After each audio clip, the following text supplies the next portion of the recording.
میں لپیٹ کے طواف میں اپنے ساتھ رکھیں، کوئی حرج نہیں۔ دوران طواف پانی پئیں اگر پیاس لگی ہو، یہ روزہ ہے، افطار کا وقت آ گیا، پی سکتے ہیں۔ برے وسوسے آتی ہیں، پریشان کرتے ہیں، اس کا علاج یہی ہے کہ قرآن کی آخری دو جو صورتیں ہیں ہر نماز کے بعد 3 دفعہ پڑھ کے ہاتھوں پہ دم کر کے سارے بدن پہ پھیرا کریں، انشاءاللہ چند دنوں میں وہ وساوس ختم ہو جائیں گے۔ آپ نے میرے لیے دعا کی ہے انڈیا سے محبوب صاحب نے، اللہ آپ کی جزائے خیر دے، اللہ آپ کی بھی جائز مشکلات حل فرمائیں۔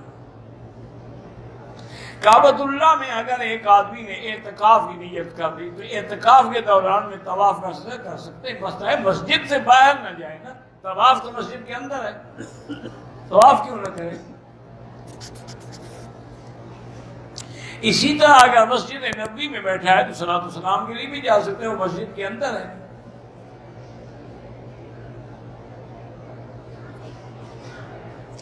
میں اپنے بیٹے کی شادی اسلامی طریقے سے کرنا چاہتی ہوں، میرا بیٹا میرا شوہر ماننے کو تیار نہیں، کیا میں بیٹے کے نکاح میں شریک ہو سکتی ہوں؟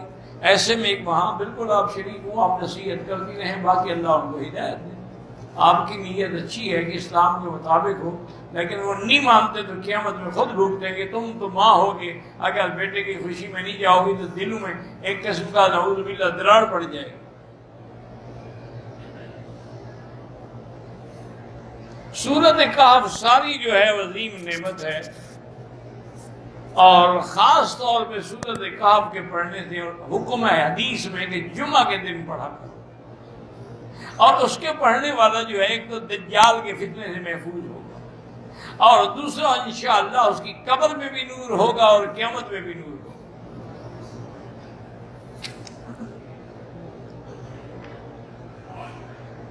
کہتا ہے کہ جی جنازے کے بعد کی جو دعا ہے، ہمارے علاقے کے مولوی کہتے ہیں کہ فخلصوا لہ للمیت الدعاء، یہ کہاں لکھا ہے کہ جنازے کے بعد؟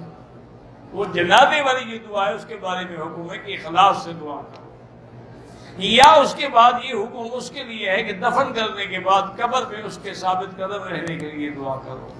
اگر جنازے کے بعد متصل دعا ہوتی تو حضور پاک فرماتے، صحابہ فرماتے، خلفائے راشدین فرماتے۔